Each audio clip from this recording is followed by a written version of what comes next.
السلام عليكم، اهلا بيكم معايا في فيديو جديد. النهارده ان شاء الله جايبه لكم وصفه حلوه جدا. الوصفه دي لتبييض الاسنان، يعني حاجه كده تحفه بجد، تحفه تحفه تحفه. بمكونين اتنين بس هتحصلي على اسنان بيضه وبتلمع.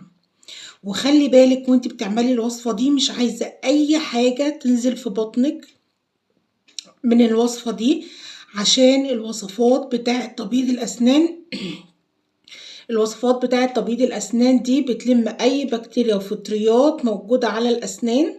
فبعد ما تعملي الوصفة دي تبقي واقفة قدام الحوض، وهقولك دلوقتي تعملي الوصفة ازاي بطريقة بسيطة جدا جدا. هنحتاج حبوب الأوكربون، حبوب الفحم، وهحط لكم صورتها دلوقتي على الشاشة عشان تشوفوها وتعرفوها برضو.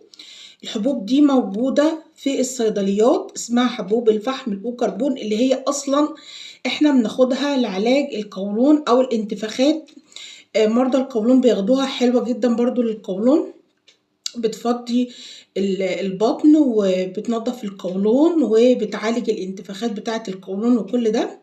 هاخد بس منها حباية واحدة وهطحنها كويس جدا، وبعدين هحط عليها معلقة صغيرة من العسل النحل واخلطهم مع بعض. هيبقى معايا عامل زي معجون كده بتاع الأسنان. عايزة تحطي عليه حتة من معجون الأسنان اللي انت بتستخدميه حطي، مش عايزة براحتك. هي أصلا الوصفة دي كفيلة ان هي تبيض الأسنان لوحدها.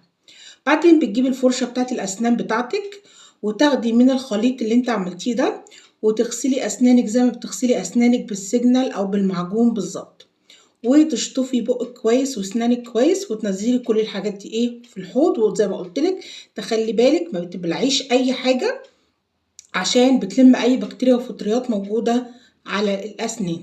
تمام. الوصفه دي بتتعمل قد ايه؟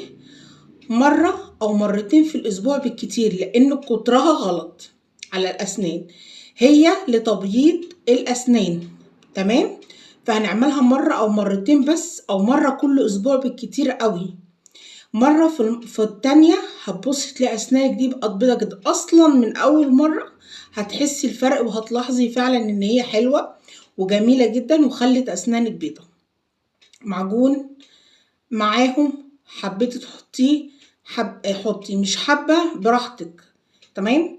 ممكن كمان نستبدل حبوب الفحم دي بمعلقة صغيرة من البن المطحون مع معلقة من العسل النحل الأبيض، وبنخلطهم مع بعض كويس، ونجيب الفرشة بتاعت الأسنان وناخد منهم ونبتدي برضو نغسل أسناننا زي ما بنغسل بالمعجون بالظبط. بتدي نفس النتيجة. أيوة بتدي نفس النتيجة.